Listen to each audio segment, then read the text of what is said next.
Okay, so. Welcome. It's October 30th, 2021. My name is Mariana McIntyre. I'm here with Jamie McCrody, Frank Haynes, and Gretchen Evans. We're interviewing today for the Library of Congress under the auspice of the National Society of the Colonial Dames of America in North Carolina. We're in Concord, North Carolina at the Embassy Suites for the United States Veterans Hall of Fame induction ceremony with Gretchen Evans, who will be inducted tonight. Congratulations. Thank you. There's a gala here tonight. And we thank you for your service, for your husband's service as well, and the service of Aura and Rusty, service dogs from America's Vet Dogs. We appreciate you so much being with us today. And I just want to turn it over to you for you to tell your story for the Library of Congress. Thank you so much for taking the time to come and talk to me. I feel like I've had a very privileged life in many ways because I got to serve my country. And to me, that is like an honor just to be able to do that. So I'll walk you back though. So I grew up in Abilene, Texas, which is in West Texas. I was the middle child. I have an older brother and sister and a younger brother. And, you know, we're Texans. We love the Dallas Cowboys. We rode horses as children, little Shetland ponies, until we got bigger, could ride real horses. We had animals in the house. We had all that kind of stuff. And it was a great, wonderful childhood until I got into my teenage years. And then my parents both got very ill. And my father died first of lung cancer, and then 6 months later my mother died. So at the time, my oldest sibling, Kurt, had just turned 21, and my sister was 19 and in college. I was 15 and my little brother was 13. And so my brother quit college and came home and took guardianship of myself and my younger brother, and he raised us until we became adults. And that was quite a sacrifice if you think about a 21-year-old coming home and all of a sudden being the head of a household with two teenagers. And so that became kind of an unusual childhood because there was three teenagers basically in the house trying to navigate life by ourselves. And my sister stayed in college, and the plan originally was that when she graduated, my brother would go back. But that never happened. And Kurt worked in the oil fields in West Texas, and that's how he supported us until we became 18. So at 18, I graduated and I wanted to go to college. I was financially independent, so I went to Texas Tech, you know, get your guns out, and tried to put myself through college by working and selling plasma. But after a while, they wouldn't even take my plasma because I was small. What jobs did you have? Oh, I did waitressing. I did anything that anybody would hire me for. Okay, I cleaned office buildings. I painted houses. I did anything that I could make a living. And then it dawned on me really after the first semester that there has to be an easier way to get an education than this. It was just hard being able to pay for everything and go to school full time. So I came up with a broad idea that I would join the armed forces. And I really didn't have in mind which branch. My father had served in World War II in the Army, but I didn't care. So at this time I went to Austin, Texas, where my sister was in law school at this time, okay? And all the recruiters were in the same building, okay, right next to each other. So it was one big building. And so I started off with the first one, which was the Marine Corps. And I didn't get 3 steps inside that door, and that Marine stood up and he says, "You're too small." I said, "Really?" He goes, "Yeah." So, you know, at the time, I'm small now, but, you know, at probably 19, I was probably less than 90 pounds. Okay, he just said, "You're too small." Did you think you could take him though? Yeah, now I know I could, okay, but probably at 19, maybe not. So I walked next door, and it was the Air Force, and I was like, okay, I'll fly airplanes. How cool will that be? And I went in there, and I said, I want to be a pilot. And they said, okay, you have all the qualifications. And he lined me up on a wall with one of those measurers, and he goes, you can't fly, you have to be 5'4", and I'm only 5'3". So I got kicked out of the Air Force that day too. So I went next to the Navy, and I thought, I'll sell the 7 C's, okay? So I was to the point where I was actually signing the contract, and I glanced up, those posters that they have of the Navy, and the guy had the white bell-bottom pants on and the little hat, and I said, are you still wearing those uniforms? And he goes, well, yeah, and I said, oh no, I can't do bell-bottoms. I did those in the 70s, okay? I just couldn't see myself in that outfit. I just couldn't go there, okay? So I walked out, and the last one was the Army. And I went in there and I said, I'd like to join the Army. And the guy said, sit right down. I said, do you care how big I am? And he goes, no, we only care how big your bite is, okay? So I ended up joining the Army, which turned out to be a wonderful decision for me. And many people who join the Army, I went in to serve my country. Yes, I had a patriotic, certainly, desire in me, but I also wanted educational benefits, and also wanted to be able to put food on the table. Because Back home. Out for my family, my youngest brother, helped Kurt out, and also for myself. I needed a job that paid a little bit more than waitressing. Right. And so your youngest brother was still living at home. Yes. And Kurt was taking care of him Yes. by working in the oil fields. Right. Incredible. So I just wanted to be able to help out a little bit. And so the military offered me the opportunity to do that. I was 3 weeks into basic training when the epiphany hit me that, man, I made a great decision here. And I always say, I don't know if the Army found me or I found the Army, but it was a match made in heaven. I thrived in the environment of the structure. I thrived with the fact that I was serving something other than myself. And so that's where that term comes from. People used to say, what do you do? And they would say, I'm in the service. And that term comes from serving something other than yourself. And so for me, that just resonated, deep in my heart, that I was doing something that more important than just doing something for myself. And so what turned out to be a 4-year enlistment continued on for 27 years. What year did you join? I joined in 1979.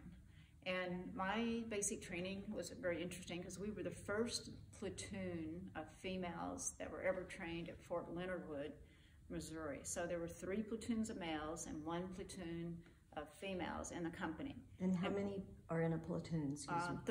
30. So a company's usually right around 100. Okay, so training companies are about 100. Usually there's 4 platoons, or three platoons. So the funny thing was, we didn't have any female drill sergeants yet. This is in the late 70s, okay? This is just off of Vietnam, okay? And so we had a guy who, my drill sergeant, of course they were all big and mean, and this is back when they could still hit you, okay? And they did. Wow. So we were afraid of them, but I remember he walked out and stood in front of our platoon and he said, and this may be inappropriate and you can cut it out if you want, but he stood in front of our platoon and he says, okay, I want you all to fall out and go iron those bumps out of your shirts. Now, if you said that today, oh yeah, you would be like in so much trouble. So my question was going to be, what was it like to be the only platoon of women where you were not wanted? Yeah, they did not want us, and it wasn't malice. It wasn't like with malice. It was with, they didn't know what to do with us. So my NCOs, like I said, were Vietnam veterans. They were the ones who stayed after the war ended. They were E6s, E7, E8s, okay? And these guys were battle hardened. And even though women served in Vietnam, they weren't necessarily integrated with the infantry, okay? They were not in combat yet, is that correct? They were, but not really, okay? Not front just line? like now. Until 2013, when the exclusionary policy was removed, nobody was in combat, but I had 6 combat tours before that day, or before 2013. So it was a rule implied, not necessarily enforced. And basically too, because the way we fought after Vietnam was very unconventional in the sense there was no front line. Mm-hmm. So it didn't matter whether you were a cook or a medic or what you did, you were in danger in the new way that the wars were being fought because of the weapon systems that we had. They could reach out and get you no matter where you were. Mm-hmm. So being the only female platoon at Fort Leonard Wood with these poor drill sergeants that didn't know what to do with us. So they were, I'll tell you this, hindsight being 2020, I'm grateful because they were no nonsense because they had come out of a war.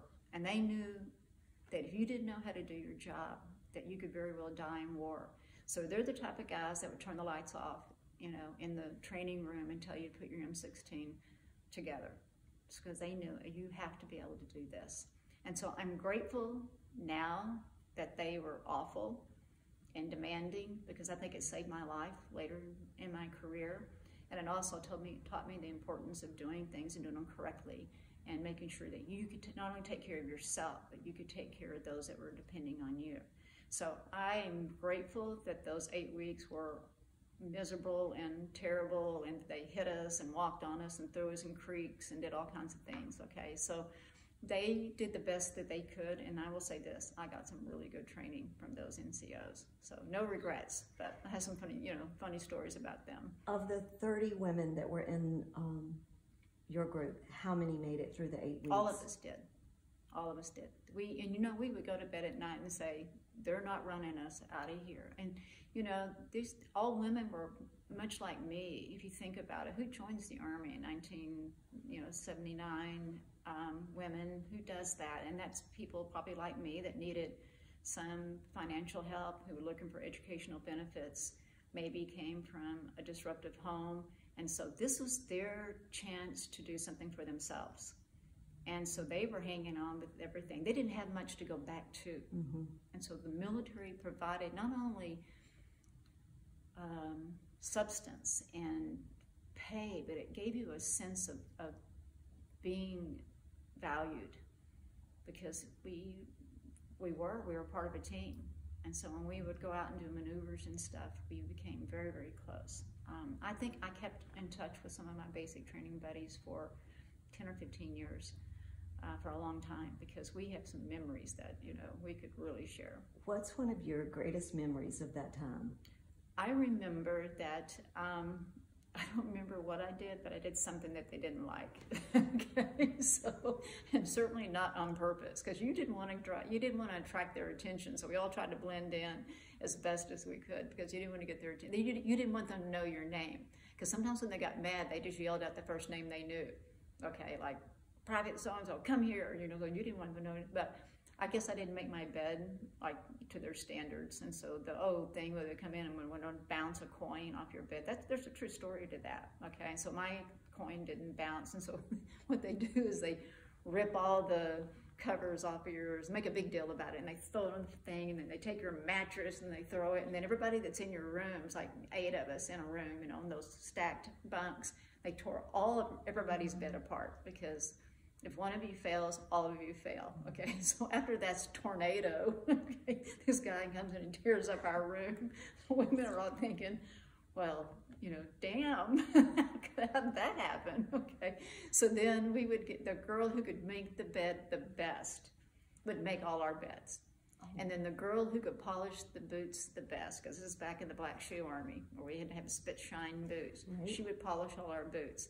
And then those of us who could iron the best ironed everybody's uniform. So we basically came up with a duty roster, so that we then became the room that was the best. But it took that throwing our mattresses out the window and pulling all our covers off, and him stomping and telling us we're all, subhumans, whatever they do, okay? So that was a great memory. I mean, I still laugh about that. And I tore some beds up later as a sergeant major myself, okay, trying to emulate that, because I thought, how fun is that? You get to do that, okay? Yeah, sure. Yeah, why not? Okay.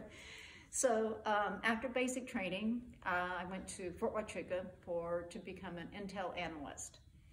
And we call it Fort We Gotcha in Arizona, because once you get there, once you're in the intel field, they really don't like to let go of you, because they invest a lot of money in you, because you require a very high clearance. So we always say it's Fort We Got You. So I went through intel analyst school. And then after that, I got my first assignment, which was very unusual for someone, because at this time I was probably an E4 specialist.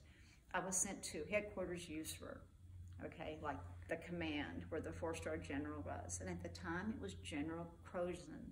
And if you remember, he was driving down the street one day, and some bad guys, pre-terrorist days, but some bad guys shot a rocket at his vehicle. And he didn't get hurt, but it was, and they tried to kill him. The funny thing about that is that there was a duty roster to be his driver. And so people were now afraid to drive for him. Like these young troops were saying, I'm not driving that general around. They tried to kill him. And so you could sell it. And if you weren't afraid of getting blown up, you could make some money. So I thought, I'll just drive for the general as many times as I can. So I was like making, at this time, it was a lot of money, $25 or $30 for me to take their spot on the duty roster. And finally, General Croson asked me, he said, you know, at the time I was Watson, was my maiden name. He'd say, Specialist Watson, how come you're my driver a lot? And I said, I make a lot of money off of you, sir. And he says, people are selling to drive, you're paying people to drive for me? And I said, yeah, ever since that rocket almost took you out, I said, I'm making big money off of you. This is like part of my education fund. And he started laughing because it never occurred to him that people would sell to drive for him. I said, they don't want to get behind the wheel with you. So would this have been a black market thing? Yeah, it was a black market thing. Oh, absolutely. Oh, absolutely. But everybody knew they were doing it. And so I saved a lot of money while I was in Europe driving for General Croson, okay, until he left. But also my real job as an intel analyst was, at that time, it was called PARPRO. It was a peacetime aerial reconnaissance platform. And this is the first time that the SR-71 was flying. And also they had the Mohawks doing the side-looking airborne reconnaissance missions. My job was to analyze the data. So they would throw the aircraft up in there and they would take pictures. This is way before satellites, taking pictures. And then it would come through this machine, okay, about what they saw. And they were taking pictures at that time, it was still during the Cold War, okay, what was Yugoslavia and Czechoslovakia and all those countries who we, you know, thought we might be at war at some day. So my job was to analyze the enemy's armies so that we would know how to go to war with them and be successful. So I would see how they would do their formations. I would look at their weapon systems because they would go out and train, and then we'd throw an airplane up and could take pictures. So that's what I did for about 3.5 years. It was a great job. Wow. What, from boot camp or to your first job, what gave you the aptitude, or why do you think they chose you to go into intel? I think, you know, part of it was the ASVAB test. If you score high enough, they're looking for people who can hold these jobs, okay? And so I think that I scored high enough on the test. And also I think that they look for A-type personalities, okay? That people who you're not gonna have to kick in the seat of the pants. People who are self-starters, people who they, you know, kind of size you up while you're in basic training and you know, say, okay, this person has probably got what it takes to take one of these more demanding type jobs that require certain skills. So I think I was fortunate that I loved the Army so much, and I think it was obvious that I was going to be a soldier for life, even at that early in my career. I can't ever remember thinking once I fell in love with the Army about getting out ever again. And so, but also while I was there, it was in Heidelberg, Germany, which is a beautiful German town with all the castles and things like that. And, you know, I lived off base, and I lived in this little apartment complex, and the German people were so astounded that this young woman would be living by herself, and so they would always leave food on my doorstep. Okay, and also there wasn't a drinking age in Europe at the time, and so I didn't have a car. I couldn't afford a car, so I rode my bike, even in the dead of winter. I would ride my bike, and I'd stop by the guest house, and they would give me soup and some bread and a beer, okay? And that. And how old were you? 20. Yeah, I was 20.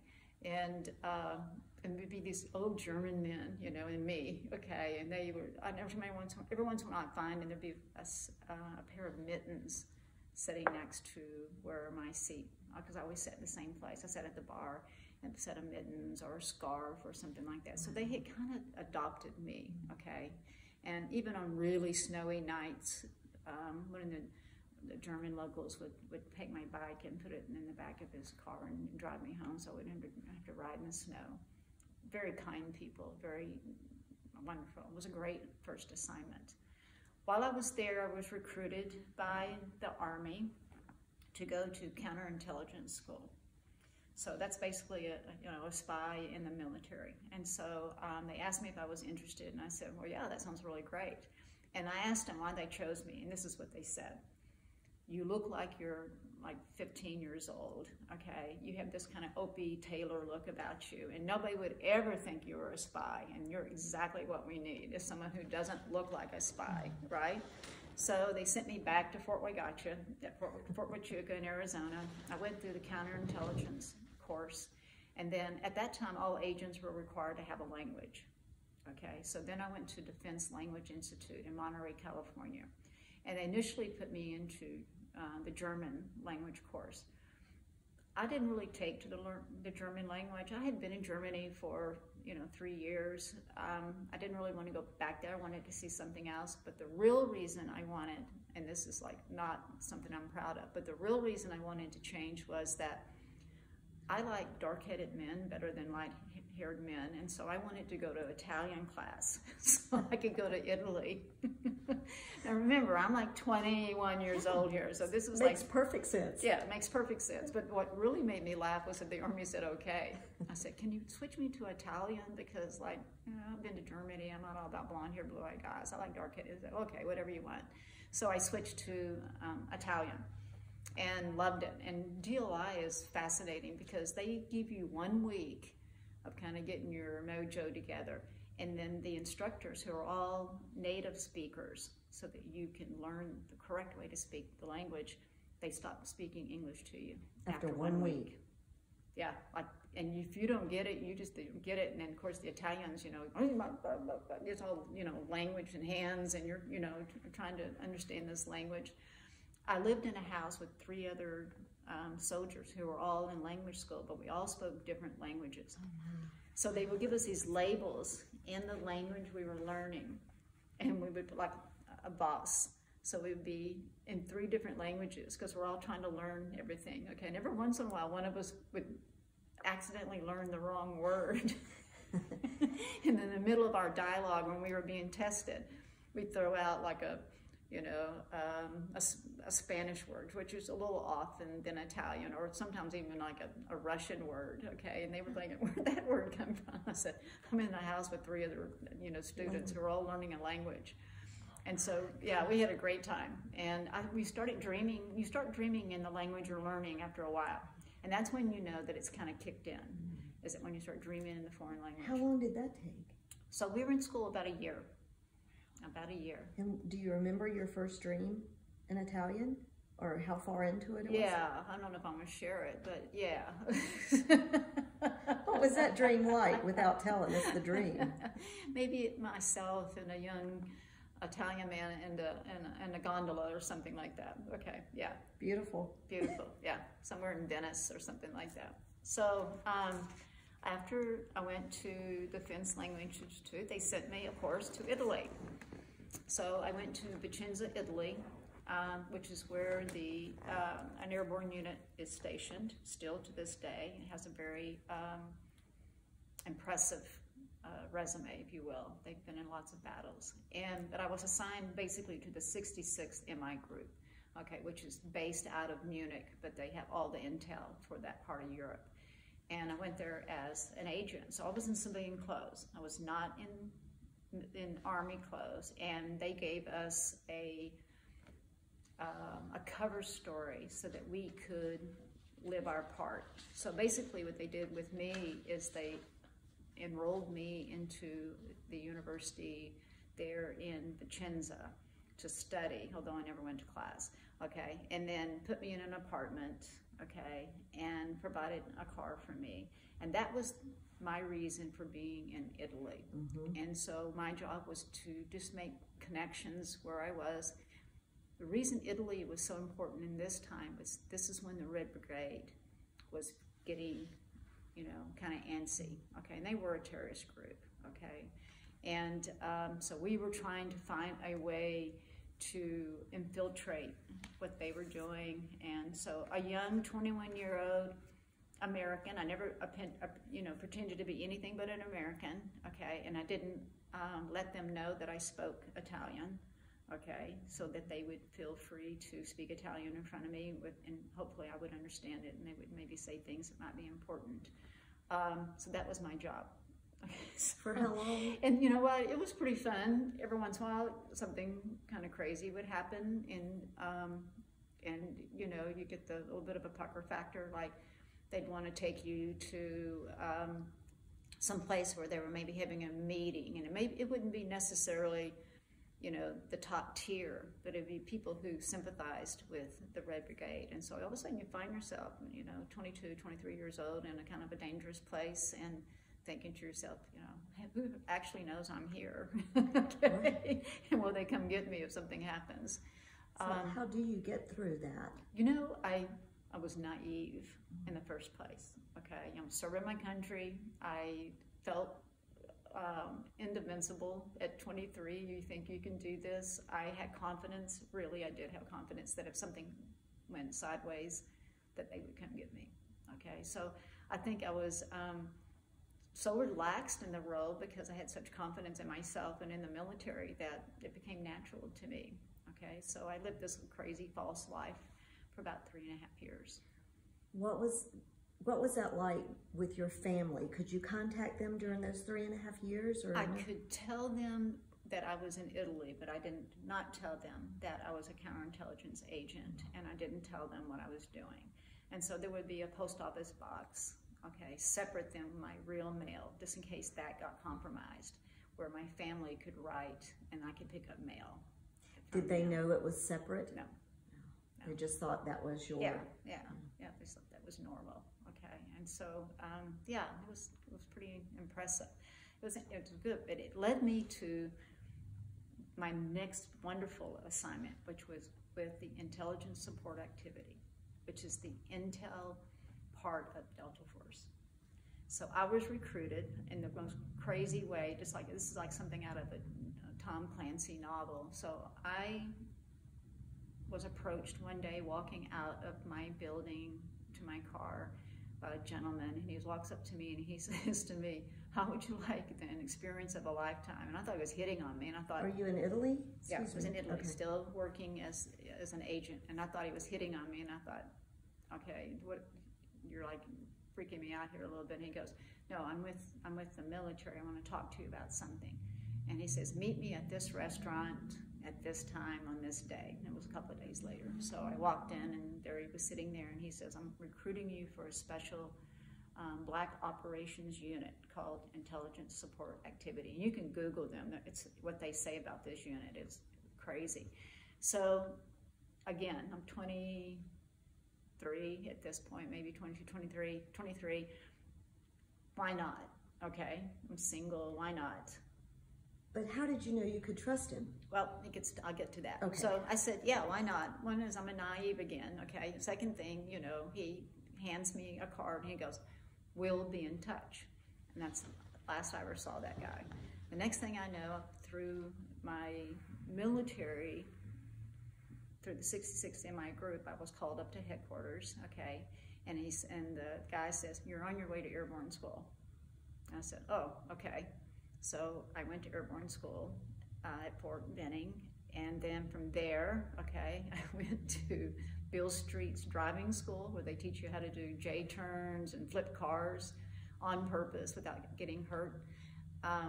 Then they send you to demolition school, and then they send you to sniper school. And these are all skill sets that you need to be a part of this unit, okay? And this training took like a year from start to finish, and I still didn't know where this unit was or what I was going to do. And then finally, they do their own, how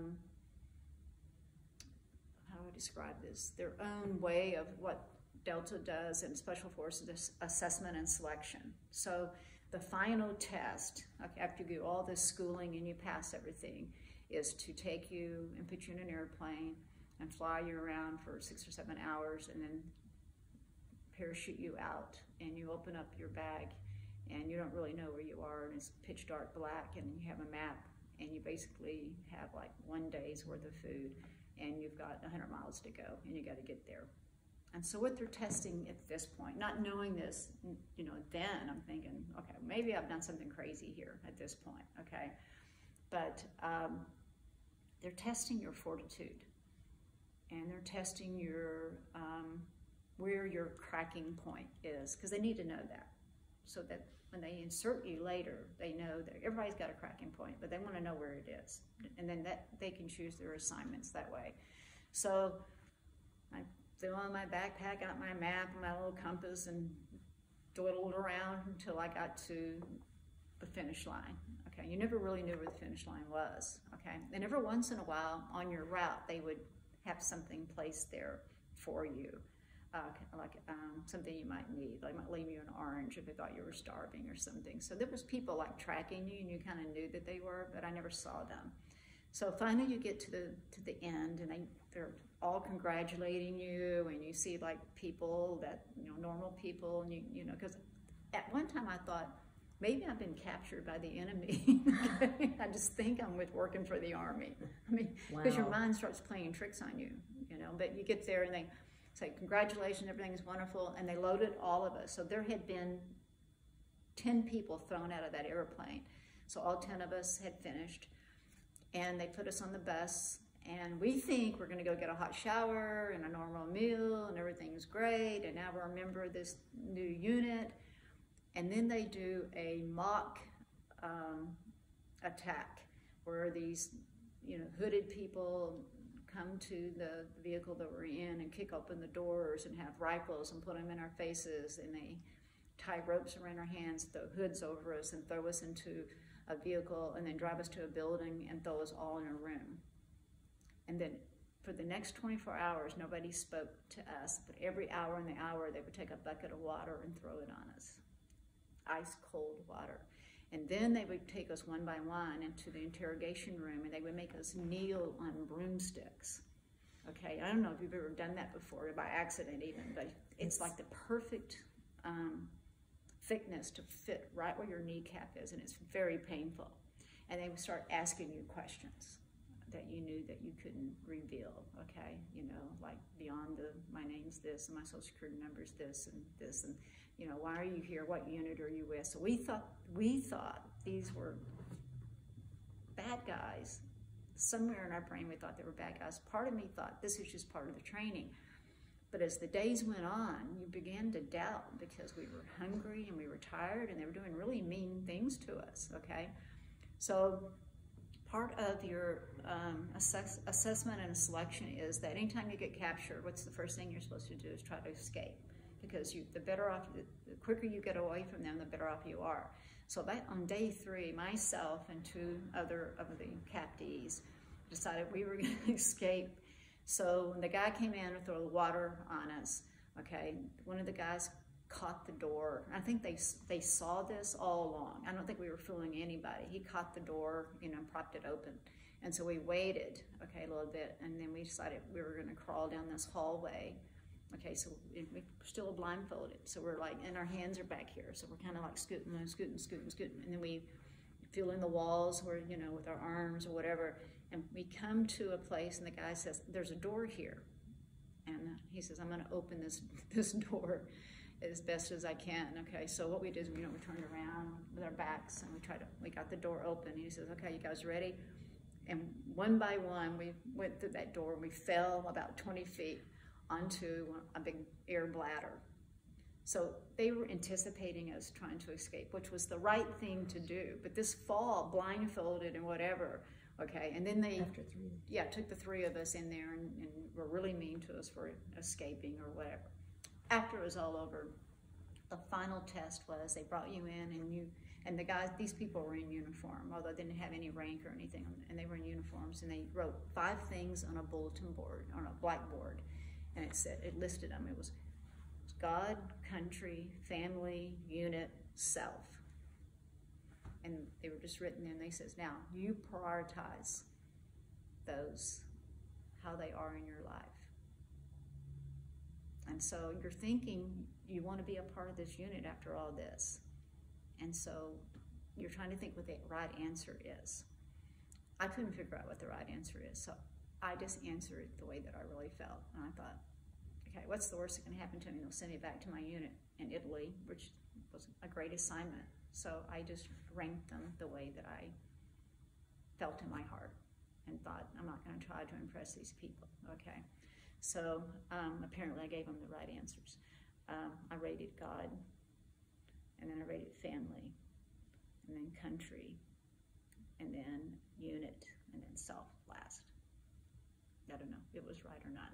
But I got to go to the unit. It worked out for you. It worked out for me. So then after they make you miserable for months and months and months, you actually show up to the unit. And you're all black and blue and you're really skinny. But nobody's surprised because this is the way everybody shows up. And so my mission there, without revealing anything that I can't to this day, I guess, is that they infiltrated us into places that we couldn't go as normal military personnel, and again gave us nice covers, and we collected information. And so I did that, and they paired us sometimes with Special Forces guys and Delta Forces guys, females. Okay, they were trying to recruit females to send us to look like a married couple, because it lowered the suspicion that, you know, what married couple, you don't expect them to be, okay, spies. So they would send you in with a Special Forces guy that looked like a normal businessman, and he'd have a cover of a business, and while we were there, we would gain information. And I was just an arm candy wife on him the whole time, collecting information, because they would say things to me they would never say to my pseudo-husband, okay, because they think we're not smart, or we don't care, or whatever, okay.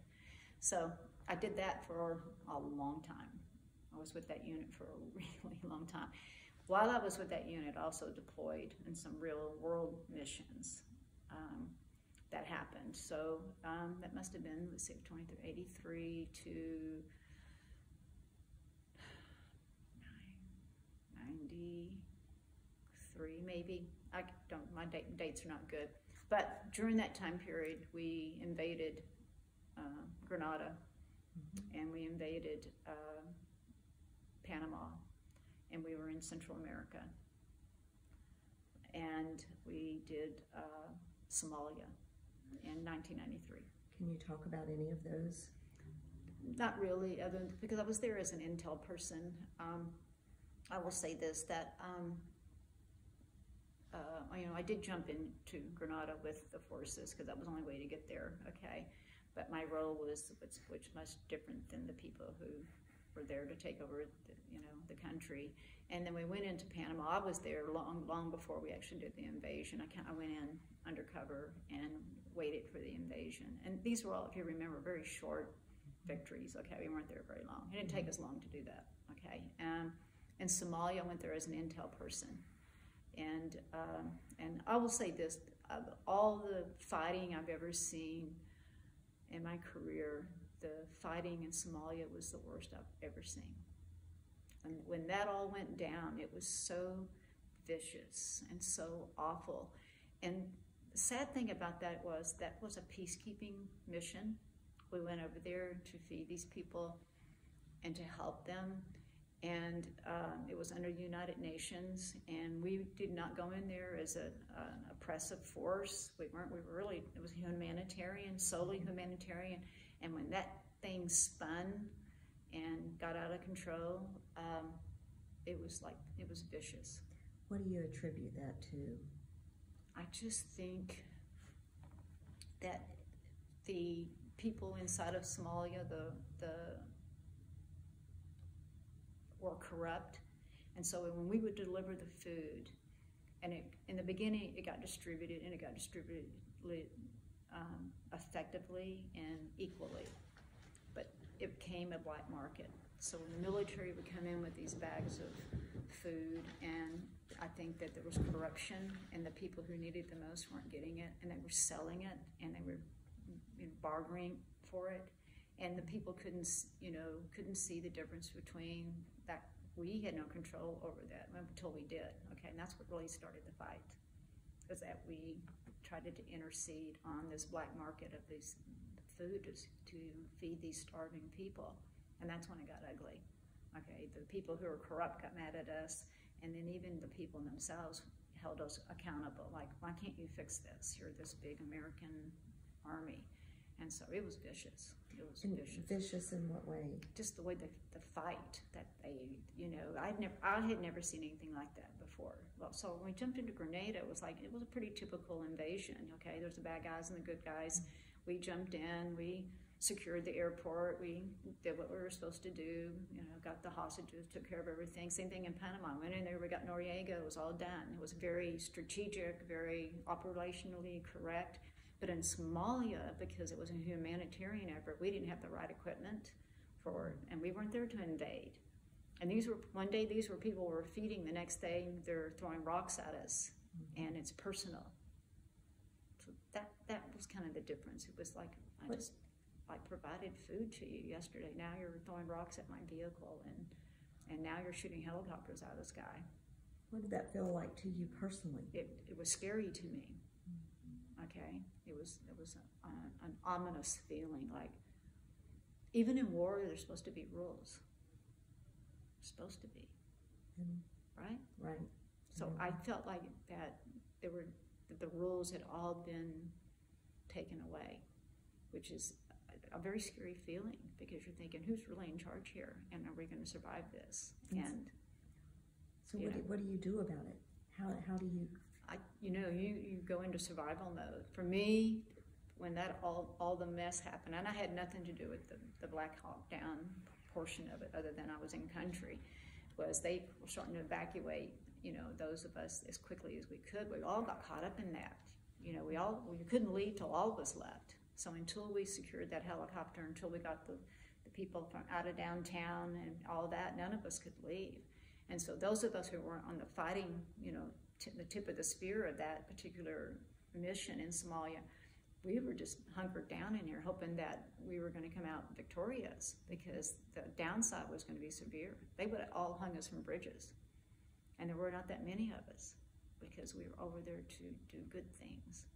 And you knew you were there without the equipment that you needed. Yeah, we didn't have, and there was no reason. President Clinton was in office, and we went under blue helmets, and he says, we don't need up-armored Humvees because we're not there to do anything, so we didn't have it, and we weren't there with stockpiles of ammunition because we weren't supposed to be shooting anybody. Okay, we were supposed to be feeding people. We had weapons and things, so you had to guard stuff, because there's always pilfering. Okay, there's always bad people. We know that, right? Mm-hmm. But we were even in our mindset, we were not ready for what happened, and we weren't prepared with the correct equipment. So I think that was what was so unnerving to me, and that taught me a valuable lesson for later. Okay, sure. And so you never know when these things like this happen, because you're living in the moment, and you don't have time to process it until later. Like, you're out of country, you're back home on American ground, you're thinking, holy cow, what just happened? And you're young. These are like my formative years. My prefrontal lobe wasn't even developed, I don't think. If you think about it, I was young. Right. Thinking, I'm like 25 and I've been in like 3 wars. What's going on here? So after that, I was still with ISA, and so that was 1993. Let's see. Then I went back into the real Army. I call it the real Army. Put on a uniform, and then I took assignments, because by this time I was a senior non-commissioned officer, age 7. Okay, so I was a platoon sergeant, and I'm trying to think, my first unit was probably an MP unit, military police. Okay, and nothing wonderful. It was all wonderful, but nothing dramatic happened for a while. How unusual was it for you to be a platoon sergeant that young in that era? So you got to remember, so even though I was in those places, I wasn't supposed to be in those places. I wasn't allowed to wear a combat patch. I wasn't allowed to get a combat action badge because it was I was a intel? female. It wasn't going to happen. It just wasn't going to happen. I'm sorry, I interrupted you. You could not wear the combat patch. Right. Why? Because women weren't supposed to be in combat, and that would have been a flagrant violation of exclusionary policy. So, but I didn't know that was a big deal back then. Okay, you know what I'm saying? It was like, that was the rule. Right. And what did I care? Okay, really, I wasn't thinking that was unjust or unequal. I just didn't care. I just wanted to serve my country. I was so beyond that. Mm-hmm. So my next couple assignments were pretty normal, and then I went to serve.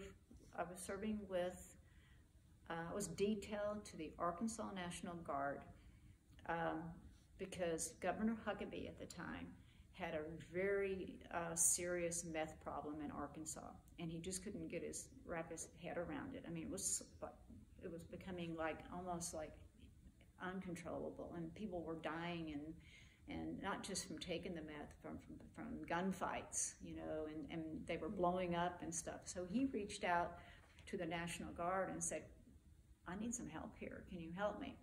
So the National Guard reached out to the active duty and took some of us and sent us to Arkansas, and we helped to get rid of the drug houses with them because we had experience with kicking in doors. But let me tell you about people on meth with shotguns. Oh. Okay, so, you know, all I had seen and all I had done never prepared me for driving up to a house, a meth house, okay, with a guy who's on meth, who has a shotgun and has nothing to lose, because they come out their front door and they're blasting you, and we're like, you know, like I said, okay. And also, this is an American citizen, so it gets complicated. Again, it gets complicated. All we want to do is like try to stop the drugs from like taking over the state, literally. So I did that for about 8 months, and then 9/11 happened. Okay, so when 9/11 happened, I was in Arkansas, and so my job immediately, I can tell you exactly where I was when 9/11 happened. I was in the Emergency Operations Center, okay, of the Drug Task Force, and I had just come in from running PT. I was still in my PT uniform, and I was out running with my boss, who was a colonel. His name was Colonel Richard Swan, a great guy. And he and I came in, we're all sweaty, we got the news on, okay, you know, it's because we, you know, military we watch the news, and all of a sudden we, you know, are seeing this plane fly into, you know, one of the towers. And I think nobody thought it was real at first. Yeah. I think everybody thought this is a Hollywood thing, or what is going on here? Was this an accident? Did a pilot pass out? What happened here? And of course, by the time the second one hit, we knew we were under attack. So I was mobilized immediately to load up Black Hawk helicopters with guns, with M16s and ammunition, and to put soldiers for the first time in American history in airports, armed, first time ever in our history. And I'll never forget flying in on these Black Hawks at airports where people were stranded because nobody could leave. And they'd be at the, you know how the terminal windows are? And they'd be at I could see their faces as my Black Hawk is coming in, okay? And then the National Guard soldiers who'd been brought there by truck were lined up, and we were just handing them M16s and ammunition. And they were thinking to themselves, what is going on here? And it was scary for them, okay? Because nobody knew. And we'd never done this before, ever in the history of our country, put armed military people in airports. And of course, that's the day that changed everybody's life. Okay, it's never been the same since then. So I flew around for about 2 weeks, making sure that, my area was all of Arkansas and the east side of Texas, which is what they gave me. So I was a non-commissioned officer in charge of this task force of these airports. And so my job became to write up really quick SOP, standard operating procedures, of how we were gonna do this, how I was gonna train these soldiers while they were already doing their job, making sure it was safe, that somebody by accident wasn't gonna get shot, an American citizen, and to try to keep some kind of public face on this that didn't just scare the hell out of everybody. And so I did that for almost 9 months. And yeah, it was crazy. It was the craziest thing. I mean, that was like the beginning of TSA, was National Guard soldiers. And then after that, I was sent to Afghanistan for the first time. So that would have been in 2002, late 2002. And in 2002, you know, the terrorist camps had been taken care of, you know, by the Air Force in the very beginning, in October 2001. We took care of that problem very quickly. And of course, the Special Forces guys had gone in and the Rangers had gone in. And so I went in with just normal units to start building an infrastructure. Okay, now we had no idea, and we had no idea we were going to be there for 20 years.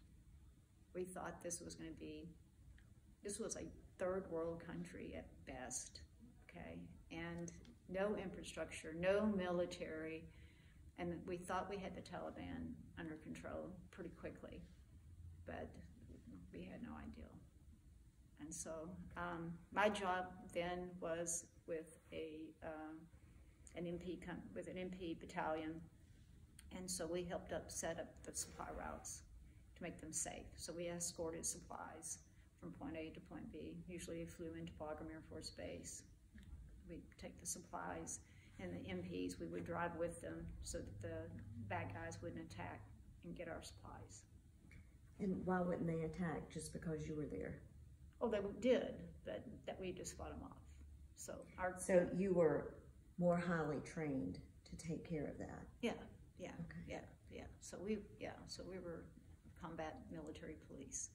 So lots of little firefights, and I'm not talking about people in uniform. I'm talking about people with AK-47s who are out walking their sheep, okay, and all of a sudden they just pick up their weapon and want to shoot at you because you're in their property, their land.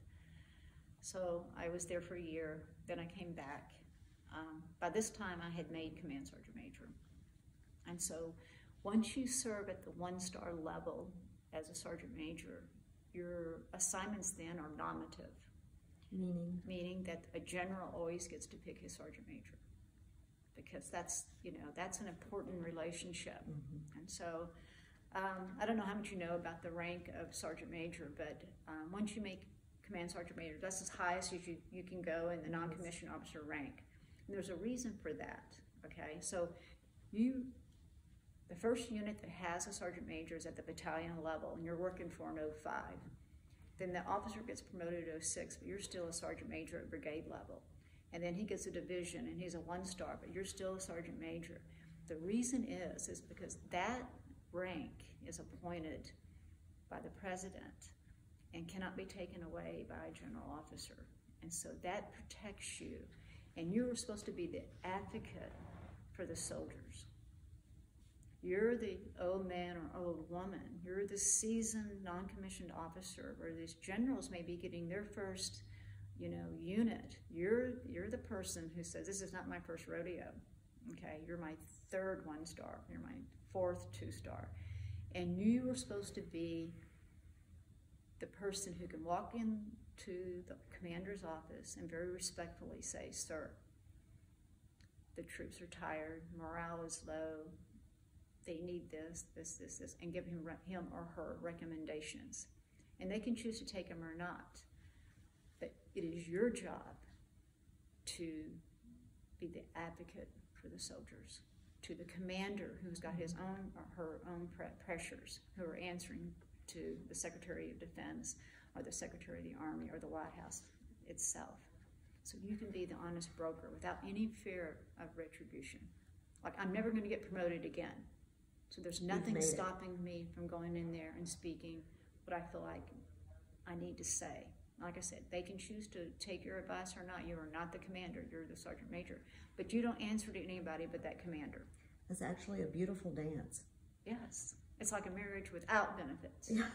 Because you and your commander are dealing with anything and everything, whether it's good or bad or indifferent. It's you two that are making this thing work. Okay, you're the ones that are,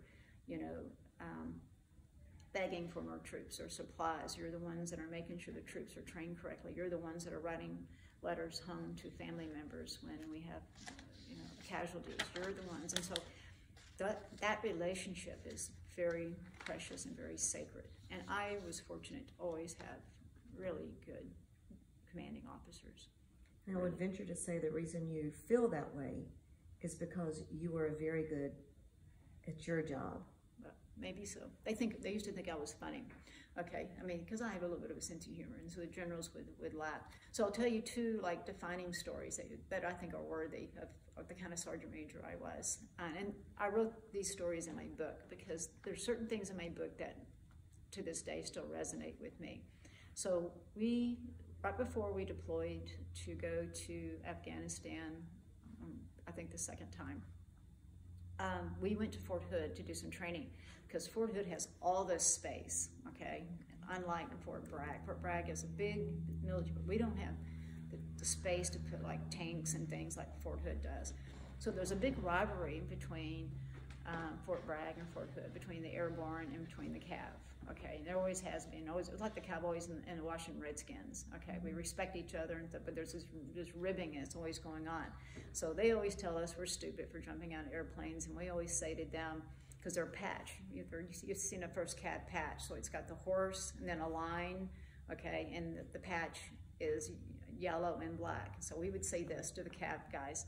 Okay, a horse that's never been ridden, a line that's never been crossed, and the color yellow speaks for itself. It's terrible, isn't it? But it's that ribbing. And and then they would tell us, you know, AA stands for absolute asshole, because our patch was the AA. Okay, so things like that. So we went to Fort Hood to train. We've been out in the field for 2 weeks, and so we were coming in, and the general says to me, Sergeant Major, you know, give the troops, you know, the night off, let them, you know, unwind a little bit, and, you know, and tomorrow we'll, you know, clean up everything, get ready to go back to Fort Bragg. And I said, okay. On Fort Hood, there's a big club, and it's an all ranks club, which means anybody of any rank can go, okay? So my troops, I knew were gonna head to this club, because I had given them basically, you know, a free pass to go be stupid. And about an hour after I released them, I thought to myself, I think I better go down there. But I took one of my officers with me, the executive officer. I said, why don't you go down to the All Rings Club just to make sure everything's okay? Okay, because our guys have been out in the field, they're tired, they're cocky, we're about to go to Afghanistan, you know. That's a lot of testosterone. So he said, okay, so we told the general, we're gonna go down to the All Ranks Club, just whatever. And we were still in uniform, okay? What I didn't know had happened prior to my entrance was we had a soldier named PFC Weeks, and we called him Cheeks Weeks, because he had cheeks here and he had cheeks here. And he did not look like a paratrooper, you know, the chiseled chest, you know, the slender, you know, waist.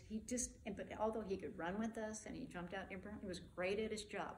He just had this kind of doughboy look about him, and he wore glasses, and even we made fun of him, okay? But we loved him, but we made fun of him. But apparently he'd gone down to the All Rings Club with about 20 of my soldiers, and there were some Cav guys there, and they were making fun of Cheeks Weeks, which is not okay. Like, he's not yours, he's ours, okay? So he's not wearing your patch, he's wearing ours. So there had been some tension, okay, before I walked in. So I walk in, and of course I've got my patch on, okay, and one of the guys at the bar, the Cav guy at the bar, says, oh my God, you've got a girl for a sergeant major.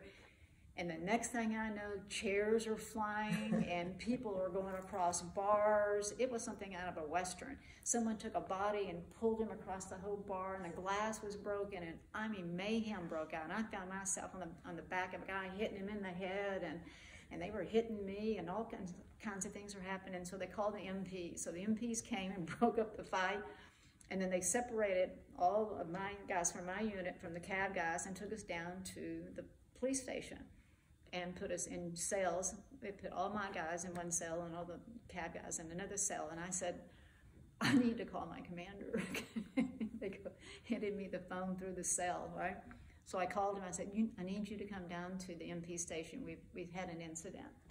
And he goes, you really need me? And I said, yeah, I do. Okay, so he said, okay. Now he's thinking that I'm outside in the pre-holding area, that I had made that phone call. So when he gets there, he goes, where's my sergeant major? And they go, cell 7. He goes, what do you mean? She goes, she's in jail with the rest of them. She was in the middle of the fight. And he goes, what, my sergeant major? And so he comes back there, and we're all in jail.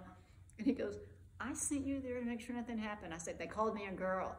And he goes, did you kick their ass? And I go, yes. Okay, so he was laughing, and he goes, is that a black eye? And I said, yeah, I got this big black eye. Okay, so he says, okay, what do I got to do to at least get my sergeant major out?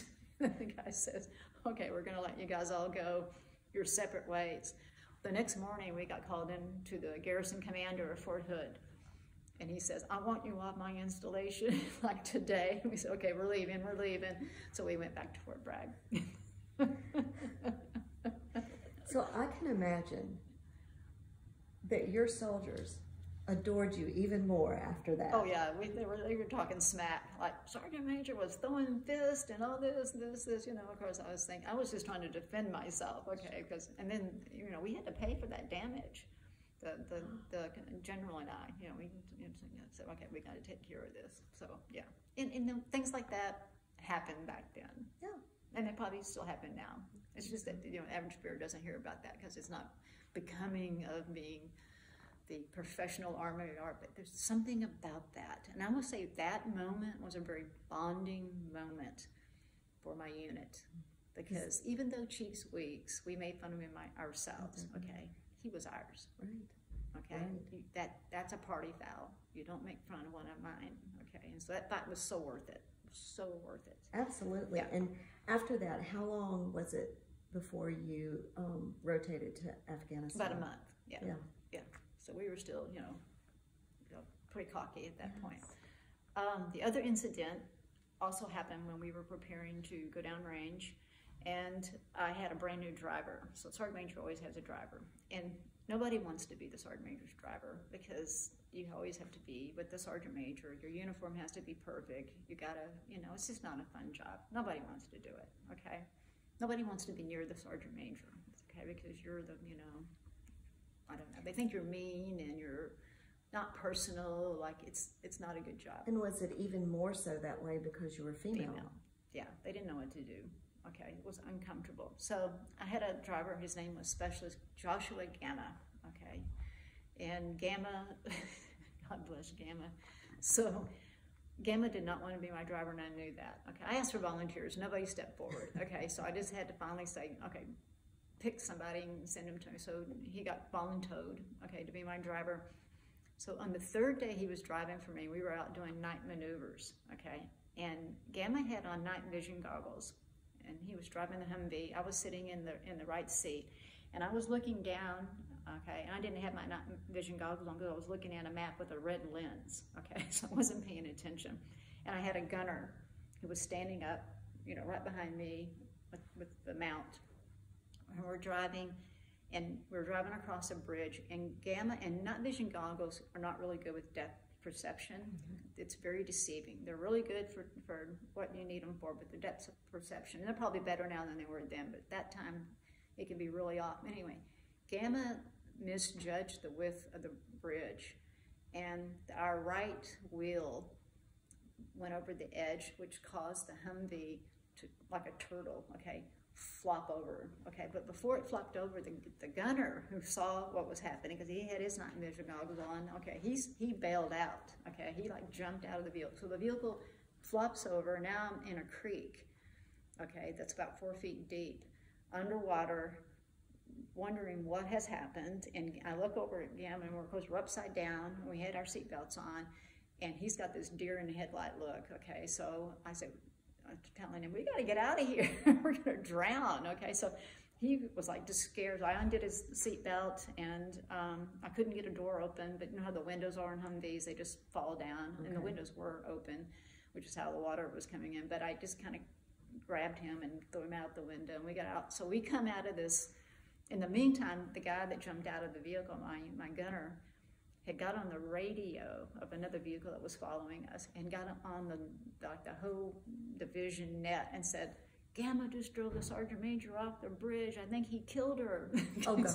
So the general hears this, and everybody else hears this. All of a sudden, there's this mass audience. Okay, by the time we come climbing up out of the creek, you know, I've got tree branches in my helmet. I'm covered in mud. Okay, I'm not happy. Okay, Gamma's petrified.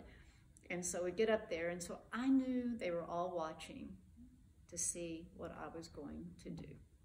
Okay, so I'm dripping wet, and it's, you know, and Gamma's like this at attention, okay? And I said, Gamma, call the engineer unit, have them tow my vehicle out of the creek.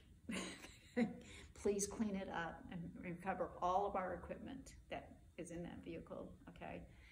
And pick me up tomorrow at 7 o'clock in the morning. And he goes, I'm still your driver? And I go, yeah, everybody gets a second chance. Beautiful. Yeah. So he was my driver forever. I guess he was. Yeah, but that was a pretty funny story. Yeah. Oh my gosh. And how long had you been in country then? Well, this happened before we went. Oh. Yeah, we were in training. This happened before we went. So we deployed about a couple months later. Okay. We were still ramping up to go. Okay. Yeah. Wow. Yeah, so Gamma drove for me the whole time, the whole deployment though. And I remember that we were there over Thanksgiving, and I was driving around visiting troops, so that's what Sergeant Major does, and going into tents where people were trying to have some sort of Thanksgiving dinner, and, you know, just making the rounds, how much I appreciated them and all this kind of stuff. And it was about 10 o'clock at night, and it was our last stop, and I turned to Gamma and I said, "Did we ever eat?" And he goes, "No, Sergeant Major." And I remember almost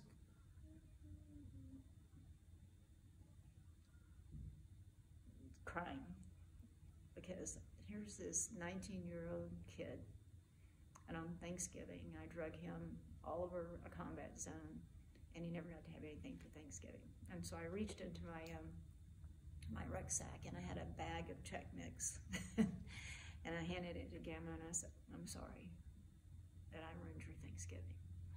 And he said, "Oh, sorry, Major, there'll be other Thanksgivings." And so we shared that bag of, I'm sorry, we shared that bag of Chex Mix. It's beautiful. Yeah. Best Thanksgiving ever. Yeah, and there were other Thanksgivings. Well, sure. But I felt pretty crappy about that. At the time, I thought, would it have killed me to let Gamma sit down and have a meal? I don't know, I just lost mission creep is what we call it. We're so focused on the mission that you forget. You might have forgotten Gamma, but you remembered every one of those other soldiers. Yeah, but still, that's why it sucks to be the Sergeant Major's driver. Yes, Right. but I bet Gamma remembers that Thanksgiving is the best. He does. He came to my wedding, so you didn't hate me that much. Yes. Okay. Yes.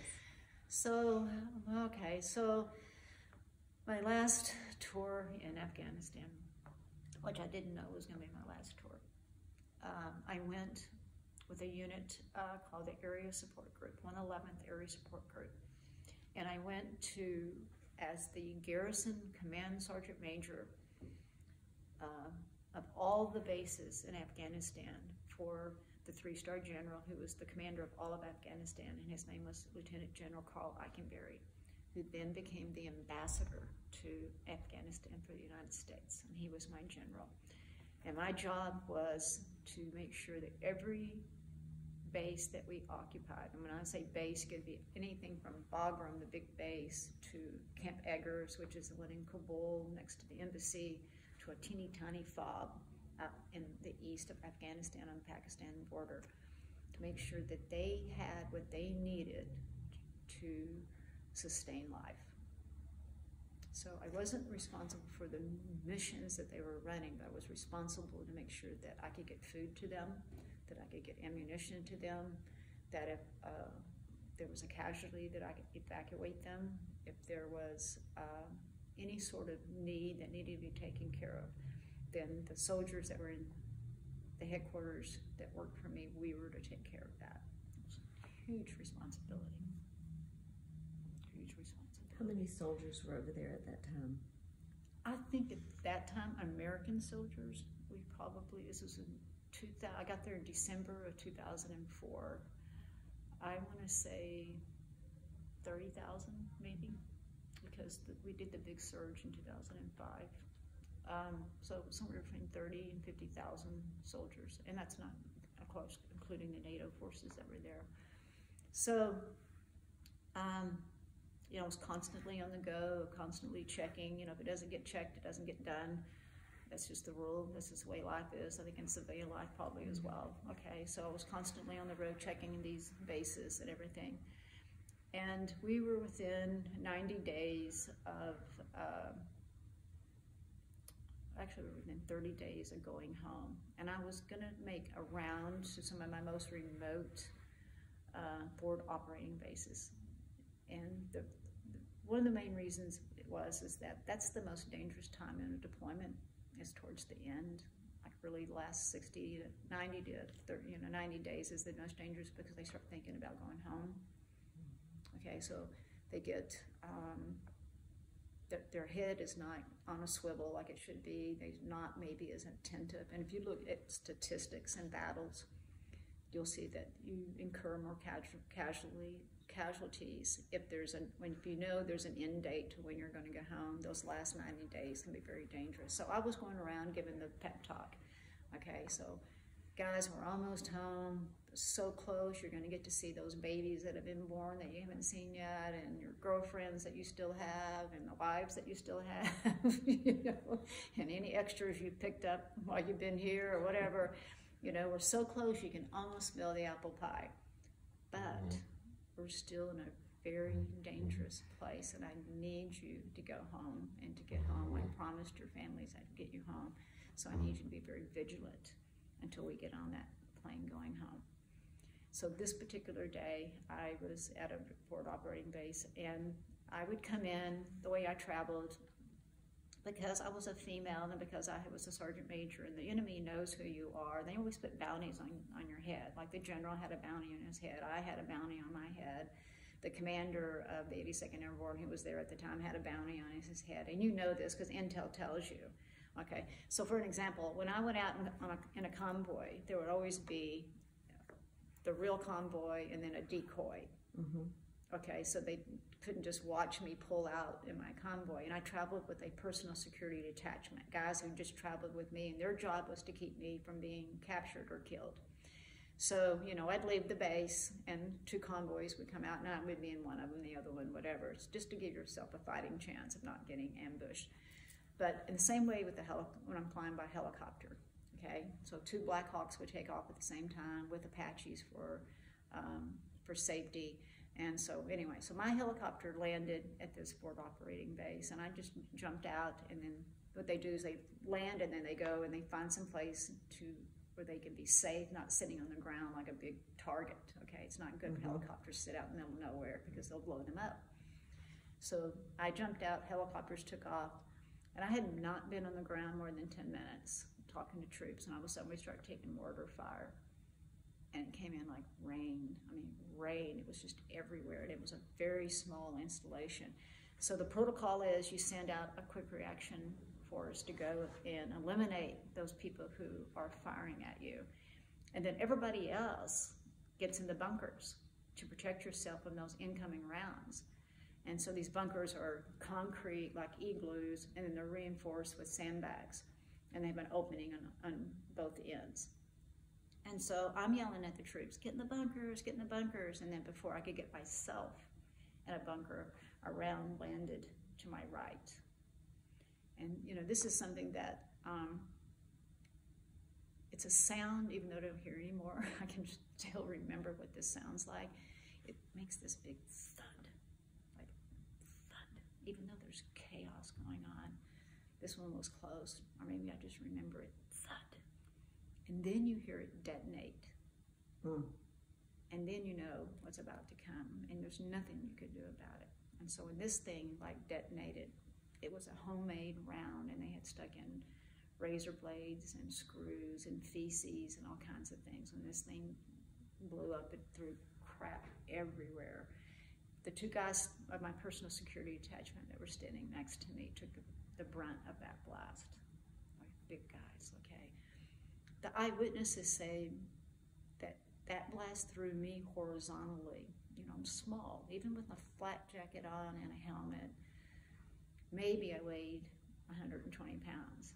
So it took me, like I said, those 2 guys took most of it because they were standing right to my right. It threw me horizontally, and I hit head first into one of those concrete bunkers and incurred a very serious closed head wound, okay? And also it blew out my eardrums.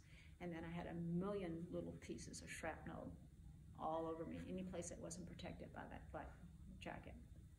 So they brought the helicopter back in, medevaced me to Bagram Air Force Base, and then put me on the hospital bird to Landstuhl.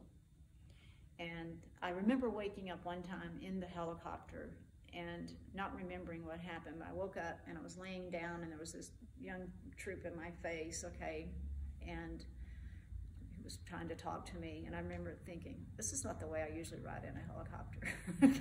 Usually I'm sitting up right behind the pilot, giving instructions. I'm thinking, something must have happened. So I looked down, I think like everybody does who's been hurt, and checked to see if there was what was down there. And I saw legs and I saw arms, and I thought, okay. And then I think I drifted off and became unconscious. The next time I woke up was in lawn stool, and they had put me in a coma for a couple of days to do evaluation of all the injuries, okay, because there were some internal injuries, and also to pull out all that, as much shrapnel as they could, because that's just painful, okay. So on the day they decided to wake me up, there was a young Army doctor standing next to my bed, okay, and he had his, his uniform on, he had a stethoscope, and he had a white coat, and he had a dry erase board, and he was writing on it, and he kind of waved and got my attention, I think I was aware that I wasn't hearing sound, but I thought, how when your eardrums get like a blast or something, you kind of get a dead ear, okay, I thought to myself, maybe I don't even know if I give it much thought, but I knew I wasn't hearing for whatever reason, but I was so many things going on. I'd been unconscious for 4 days. He flips that board over, and on the board he had written, "You're deaf." And I remember taking the board from him and wiping it off with my hand, and I wrote the word "forever" and showed it to him, and he nodded his head. I didn't know a lot at that moment, but I knew one thing, that my career was over. I knew, because I'm a sergeant major and we know these things, you cannot be deaf and be in the Army. So I didn't care about the other injuries. I didn't care that I had a severe traumatic brain injury. I didn't care that I was deaf. I didn't care that I had holes all over my body from shrapnel. I didn't care about any of that stuff. What almost killed me was that my heart got broken that day because my career was over. That was the wound that brought me to my knees. And I almost died from a broken heart. I had no will to live at that moment because I had no plan B. That was my family, the Army, my troops. This is what I did. I went in the Army at 19. I was 46 when I got injured. I grew up in the Army. It was the only thing I was good at. And I thought to myself, I don't know what I'm going to do. And I didn't have, even though I had 27 years and I never gave retirement a thought. I was too young. You can stay till you're 60 if you're healthy. We were in the middle of a war. I loved what I did. And so it never occurred to me to think about retirement. And so I didn't have a plan B. I didn't have a, this is what I'm going to do when I get out of the military. It was so far off. And so I was left, the only thing I knew is I didn't have a career anymore. And I had some injuries to overcome. So once I got well enough, I made them send me back to Afghanistan. And I flew back with my troops. And then I did my out processing. And then I started my rehabilitation. And I was cared for beautifully, both by the Army until I retired. And I would not let them medically retire me. I'm not medically retired. I said, I did 27 years. I am going to retire as a sergeant major. And they said, well, if you do that, then you're going to have to negotiate with the VA about your injuries. I said, I'll take my chances, okay? Because I didn't want them to, I didn't want the enemy to have that over me. I wanted to retire on my terms as best as I could. I just didn't want that medically retired attachment. It was a stupid decision, really, because anybody would have told you, you got to take that medical retirement because then you're guaranteed. But I said, no, okay, you're taking my career from me. You're not going to take this from me. I retire on my terms. So I retired as a normal sergeant major, and then I went through rehabilitation with the VA. Took about 18 months, really, to kind of get everything back to normal. The biggest hurdle at that point was my brain injury and my deafness. So going from being a hearing person one day for 46 years to being a non-hearing person was a big learning curve. Huge. Yeah, huge. Like, I can't hear anything, and I can't communicate with people, and it's frustrating, and all this. And so the best decision I think I ever made was with a VA doctor who was an audiologist, and he says, you're not a candidate for cochlear implants because the brain injury injured that nerve. So that's not an option for you. And he says, I don't recommend you go learn American Sign Language because nobody in your family signs, and you only can communicate with other deaf people. He says, there's a lip reading school that we can send you to. And so that's what they did. They sent me to lip reading school. And so for about 6 months, and it's just like learning a language, a foreign language, right? Except they put you in front of a TV, and first they show you shows that you're familiar with, like movies and stuff where you almost know the dialogue. And then and like I tell people all the time, you'll be surprised how much lip reading you do yourself, okay? You sit in front of a TV and turn the sound down and watch a show you've seen before, and you can see what they're saying. So you learn how to learn a new language by reading lips. There's a couple of things that can prevent that from being really successful. Lots of facial hair is a problem. Somebody with a dialect, okay, can be problematic. Someone that doesn't pronunciate, I'm not going to say correctly, but in a way where it's easy to read their lips. People who maybe mumble or something, that's really hard for me, okay? So, but I did learn how to lip read. And I thought that that was a pretty good deal, and I felt pretty confident about that. And then I came to the point where I needed to be able to get a job, right? So I'm thinking I have an impressive resume. I'm thinking I was a sergeant major of all of Afghanistan.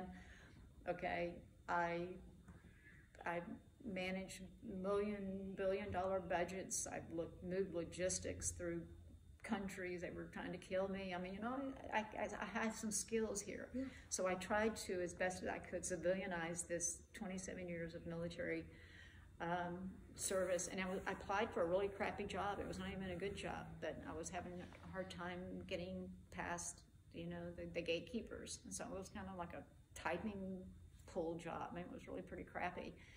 But I needed a job. And so I was sitting in the interview, and I'll never forget this. And so he's looking at my resume, and he looks up to me, and he goes, "Can you type?" I go, "Yes." And then he says, "What else can you do?" And then I got snarky. Okay, I did. I got snarky because I'm thinking, really? Why am I here? I was like nothing to him. That stuff on that resume meant nothing to him. And I said, I'm deadly accurate with a hand grenade. And I did not get that job. And that's where the interview ended. You didn't need to work for him anyway. I didn't. He couldn't have handled you. Yeah, but I got snarky. Okay, and I thought, okay, Gretchen, you suck at interviewing, and obviously you suck at resume writing, so you're going to have to get some help here. You know, and I did.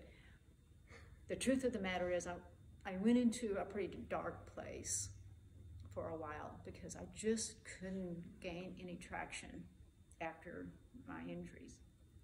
And I felt so alienated from a world that I had not lived in for so long. And I didn't have any peers. Even on active duty, there were so few of me, female command sergeant majors. There were not many of us. And so I'm in the civilian world, and so the women that are my age are lawyers, or they're this, or they're this, and they know how to crochet, and they know how to knit, and they know how to cook, and they know how to do these things that I have no idea how to do, okay? And I just felt so odd. And then on top of that, I'm deaf, and on top of that, I have a brain injury. And I don't have any commonality with women my age. I can't even carry on a conversation with them, because they'll ask me about TV shows that I never saw because I was downrange. Like, whose series of shows? Like, I've never heard of that. Okay, or I don't know what that is, or you know, it was like an alien in my own world. No relatability. No, none at all. And I tried as hard. I joined book clubs. I tried. I went to tea with people. Okay, it was awful. It was awful. And so I got really, really depressed, and I thought about suicide. I really did. The one thing that kept me at least a little bit on the right path was that I was a runner. And so I was still running. I ran for the Army competitively, so I ran every day as far as I could run until the pain went away. And that was my coping mechanism, was to run. So I was living in Atlanta, okay?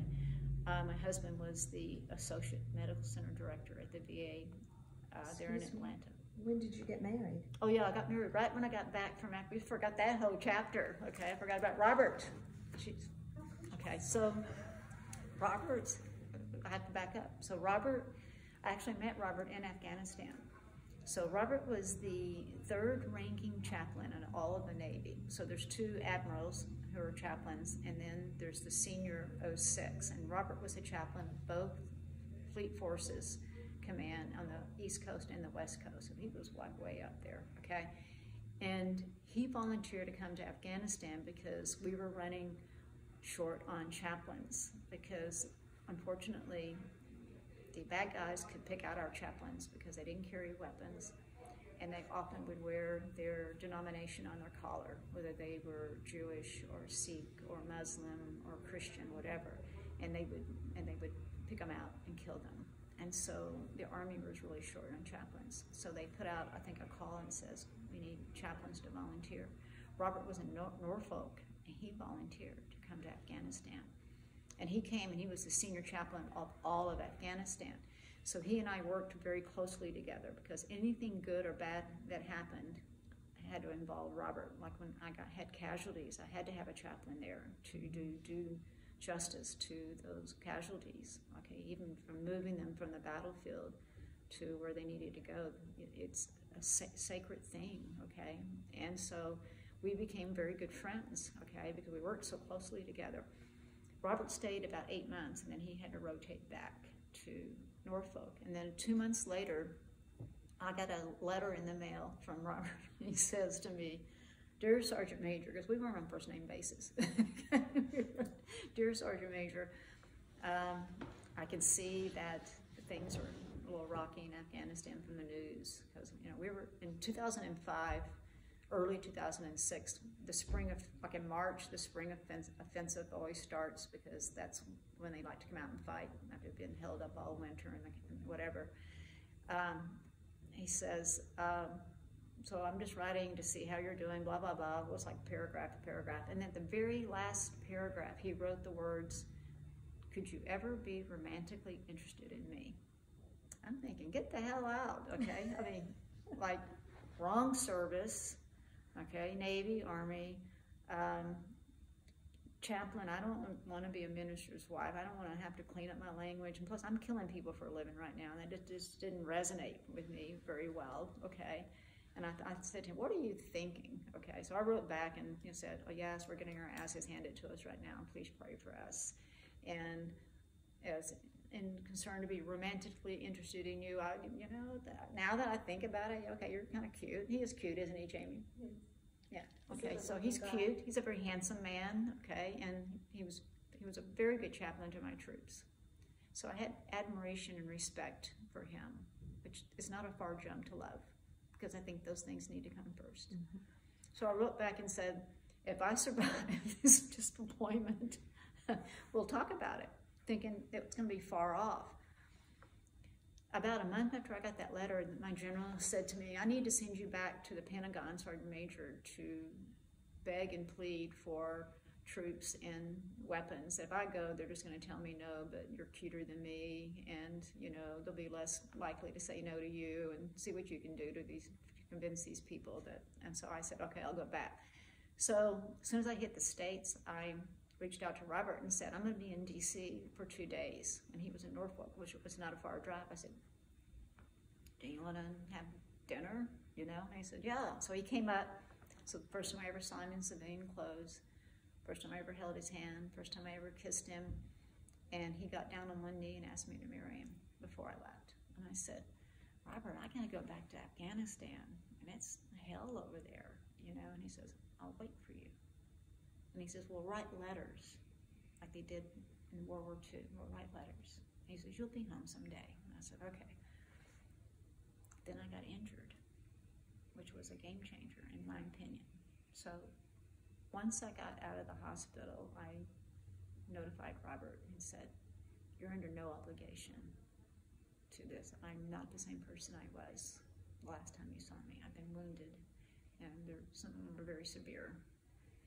And before I could get a response back, we were, that response we crossed paths. But I think when we got to Kuwait, we flew from Afghanistan to Kuwait, and I was able to connect with him, and he says, I'll meet you where you're flying in with your troops. And I said, okay.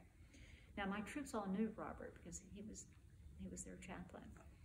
But I never told them that Robert had asked me to marry them because I didn't want, plus they think you have no personal life. They just think you're, all you do is eat and yell at people. Okay, I mean really, they don't see you as a person. You're a image, you're a whatever, but you could never have a sergeant major that was in love, or you couldn't have a sergeant major that whatever.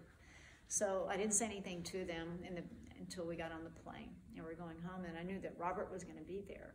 So I didn't want them to be caught by surprise. So I got on the little intercom thing and I said to my troops, we're almost home. We're going to get to Texas. I'm going to give you all a 3-day pass to spend with your families. And don't be stupid. Don't go to jail and come back and we'll demobilize. Okay, and then we'll go on with life. And I said, and by the way, I'm getting married. And there was like all these little wide-eyed troops like this, Rusty. And this little young troop in the very back of the plane raised his hand and he says, Sergeant Major, if you're going to marry a chaplain, you've got to clean up your language. I said, I know, I'm working on that. Okay. So long story short, when we came home, Robert was there. He got on his knee, had 12 yellow roses because I'm a native Texan and we were in Texas. And he had already gotten the marriage license. He had already secured the chapel on base. And he had one of his seminary buddies who was a Army chaplain who was going to do the ceremony. So he and I got married that night.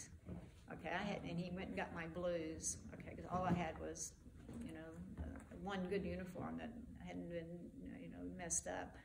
And we got married that night. So there we go. So now I'm trying to think.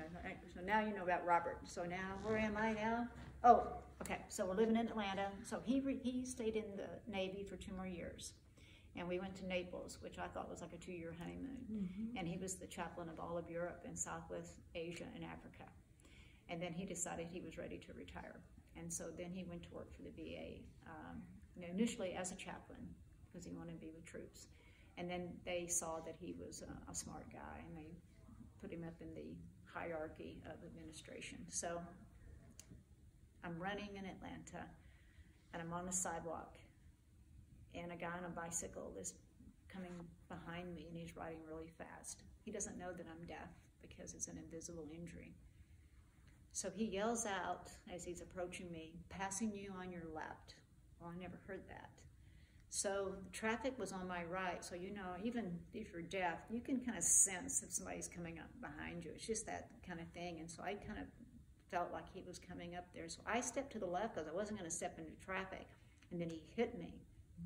And he threw me into traffic. And it was a guy driving a black Mercedes. I never forget this. And he was an elderly gentleman. And thank God he wasn't texting because he almost ran me over. And he gets out of the car, and he says, I almost killed you. And he's tears. And he called 911. They picked me up, took me to the Atlanta VA.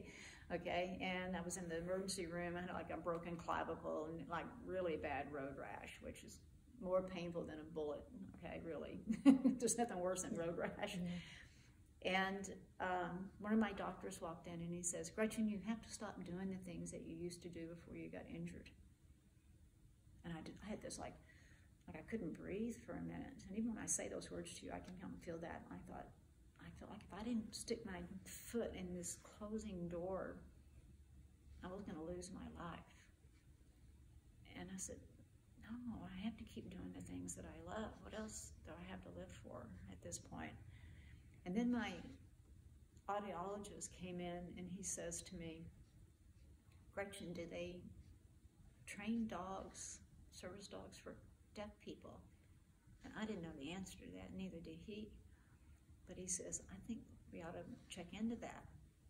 So as soon as they patched me up, okay, I went home and I got on the internet and I looked up dogs for hearing, for deaf people. And there was not a lot of that popped up, okay? Mm-hmm. Maybe 1 or 2. And the first one that popped up was America's Pet Dog. all the other ones, when you read there, they would list what they train dogs for. We train dogs for PTSD, we train dogs for mobility, we train dogs for people in wheelchairs, we train dogs for amputees. Never once, and not even on America's Vet Dogs site, did it say they trained hearing dogs. But what their mission statement said was, we train service dogs for veterans and first responders with any disability. And so I sent them an email, and I said, Dear America's Vet Dogs, I'm deaf, I have a traumatic brain injury, I have PTSD. Can you help me? That was 2 lines, a question mark, and I signed my name. And I remember sitting there and I thought to myself, I don't know how many more no's I can hear. I don't know how many more doors I can have slammed in my face.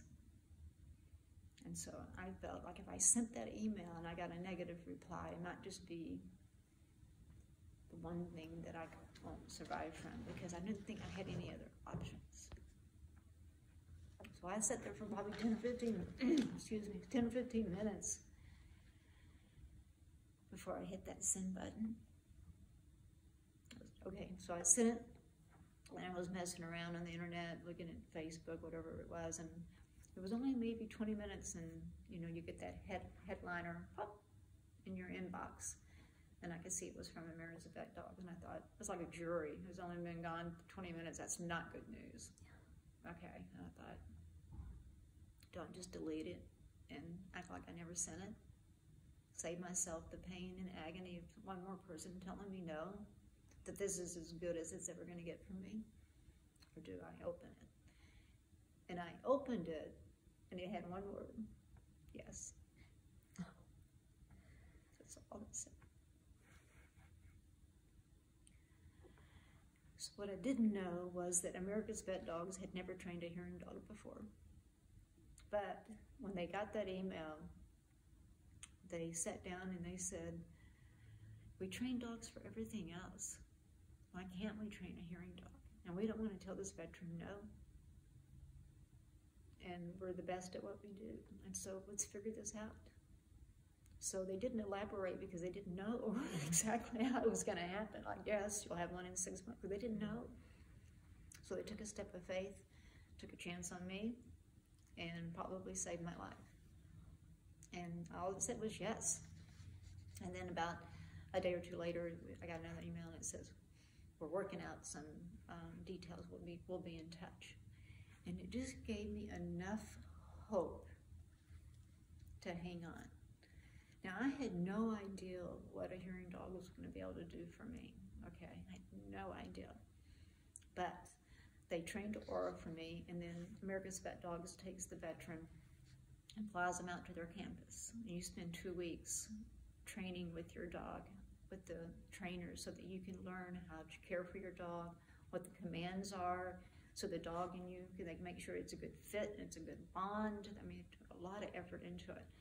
And so all of a sudden, I wasn't a deaf person anymore, because if you knocked on a door, Aura would tap my leg, and my command to her was, where's the sound?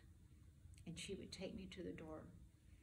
If my phone rang, she would go and get it and bring it to me so I could receive a text. They taught her to notify me when the microwave went off, when the washer went off, when the dryer went off, my doorbell. They trained her to notify me when someone was walking up to my rear. When she would walk my side, she would tap me, and then she would turn around to let me know there's someone coming so I wouldn't be startled. I had ears. It was black furry ears with 4 paws, but I had ears for the first time since I'd been injured. And I wasn't a deaf person anymore. How long had it been? How long had it been since your injury? I got wounded in 2006, and I got Aura in 2015. So that 3-letter word, yes, started pulling you out of those dark places. That's a powerful word, yes. Somebody believed in you. Somebody, I don't know. America's Somebody Vet said Dogs. yes. Jamie probably knows who it was. Someone said yes. And then they figured it out. And I live by that rule now. I always try to say yes, and then I try to figure it out. because no gives you no options. Right. It's so much easier to say no and then it's done. But to say yes and then have to figure out how to make that yes come true is so much harder, but it's so much more powerful to say yes. I think every time you can, I think you should say yes. So I got Aura and my life changed. I became independent. So Robert could leave me, and the perfect example was today. Robert was afraid to leave me and travel because he says, you can't hear if somebody gets in the house. You don't know somebody's at the door. You can't hear the fire alarm. I could not legally drive because I couldn't hear emergency vehicles. So I was like, really I couldn't do things like a normal person. And with Aura, okay, I could do anything. So he could leave and feel assured that I had Aura and she was my ears and I was a hearing person again. It was beautiful. When you got the text from from America's Vet Dogs, was he in Europe at that time? No, he was home. He was at Atlanta. He was the director at the Atlanta VA. So he was working out of Atlanta. Yeah. So I was home all by myself as a deaf person, and I couldn't drive. And after I got hit by that bicycle, he was reluctant to let me go out anywhere. I mean, it scared him. Sure. Okay. And sure. he was protective in a sense that he didn't want to close doors on me either, but he also loved me and realized that these invisible injuries are really tricky, okay, because you don't look like there's anything wrong with you.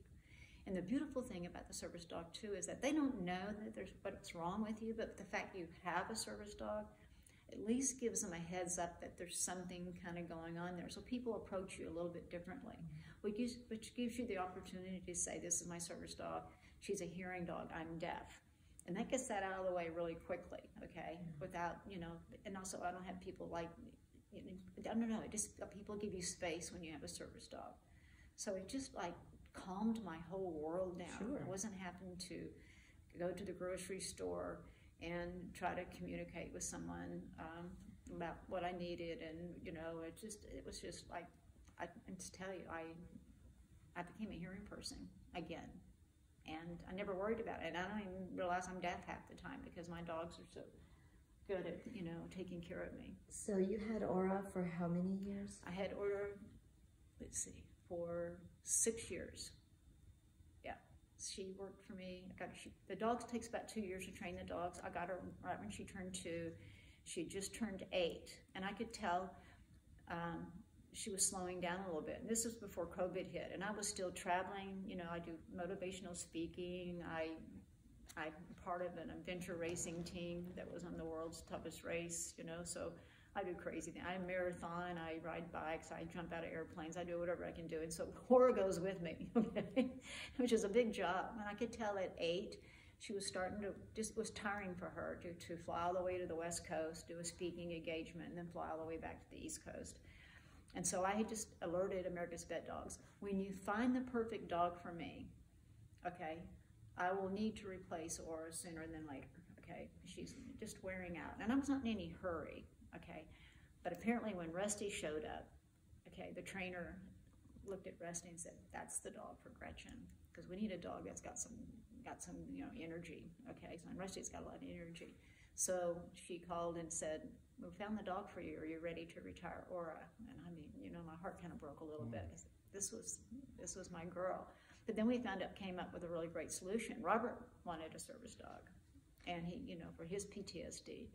So they said, well, that's great. We'll just retrain Aura for Robert because he doesn't travel as much as I do, and he doesn't jump out of airplanes and stuff. So it was perfect. So they retrained Aura for Robert, and she's still working now for Robert, and she's the perfect dog for him. She's, she's beautiful. She's got wonderful manners. She's smart as a whip, isn't she, Jamie? Yes. She's amazing. And then I got Rambunctious Rusty, who's perfect for me because you cannot tire this dog out, okay? I think she's getting a lot of rest today. Yeah. You're getting the rest of that. He's doing his job. Got my back. Yeah. So then I went and got Rusty. And Rusty's been with me. It'll be 2 years in November. Rusty's beautiful. He's beautiful. He's strikingly beautiful. People stop me, especially men who like black labs, because he's got that perfect, composition, and he's very friendly, okay, and he likes to engage with people, and So yeah, and Aura is strikingly beautiful too. She's a beautiful dog. She's she's 3/4 golden, 1/4 lab, and so she's got that wavy black hair, that really soft face. She's beautiful. I said, Jimmy, I always said, Jimmy, you guys always give me pretty dogs. So anyway, so Rusty's my new ears. He's wonderful. He passed the test today when we had the fire alarms. In the hotel? Yeah.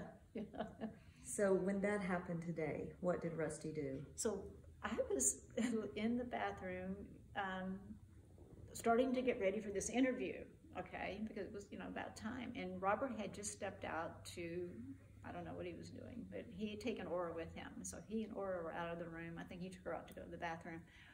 So it was just Rusty and I. So the alarm went off, and I'm oblivious. Okay, I'm in there and brushing my teeth, whatever I'm doing. And Rusty comes running in.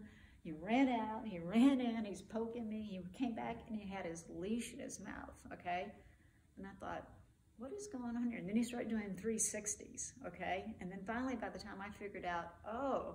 Okay, so I hooked him up. We were about to walk out the door. And Robert comes in and he says, Gretchen, the fire alarm's going off. I said, I know, Rusty told me. I didn't know what it was, but I knew he wanted me to put him on a leash and to leave the room. I didn't know that I had to trust him because he's spot on, okay? But he was like doing everything he could to get my attention about this fire alarm. That's the first time he and I've ever had the fire alarm go off together since I've had him. Wow. Yeah. He's your new soldier. Yeah. With you. I think about had my husband not been traveling with me, and nobody knew I was in that room, and I was deaf, and we had a real fire. Yeah. And I didn't have Rusty. Intense. That would have not been good. No. Okay, because it would have, by the time I would have figured out there was a fire, it could have been a tragedy for me. That's how important these service dogs are. Amazing.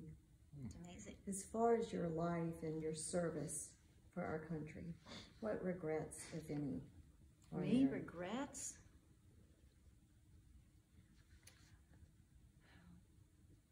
I wish I had given Gamma a Thanksgiving dinner that year. Oh.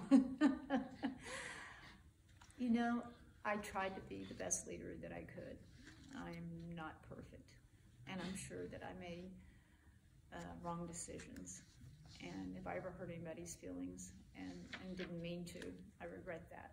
If I hurt their feelings and meant to, that's another story. Okay, because Sergeant Major, you gotta toe the line. But I personally don't have any regrets. I don't regret being deaf. It made me a better person. I get cool dogs. It makes me more empathetic and sympathetic with people. I think that I have what I don't consider myself disabled. I tell people I have mixed abilities. I lost my hearing, but now I lip read, so I added an ability. So that, and the disability word doesn't resonate with me to identify myself. I have no regrets, none. And what would you say to young people in America today? I would say be grateful that with all the problems that America seems to have, this ain't nothing compared to some other places, and be grateful. And also, it's okay to be against war. Okay, nobody hates war more than people that have to actually fight them. But separate the war from the warrior. We don't have the luxury to say, oh, I think I'll sit this one out, or I don't quite think that's the right thing to do. We don't have that luxury. So separate that. You can be angry at the war, that's okay, but not at the warrior. That's beautiful. Should they serve? I think I would say this, not everybody's made to be in the service. I think you should do what your heart tells you to do. I don't think it should be mandatory, because even the people who do come through, we do weed out people in basic training because it's just not a good fit. And it's better to find that out early on than later. And everybody's made, but that doesn't make what you do any less important than what we do. We're serving our country the best way we know how. If you teach, or you're a doctor, or you're a dog trainer, or whatever you are, that's just as important as what we are doing. It's the same. Do what you're good at. Do what makes your heart sing. That's what I did. That's beautiful. Thank you very much, Gretchen. Thank you. This has just been phenomenal. We love getting to meet you and Rusty. Yeah, he's a good boy. It's okay?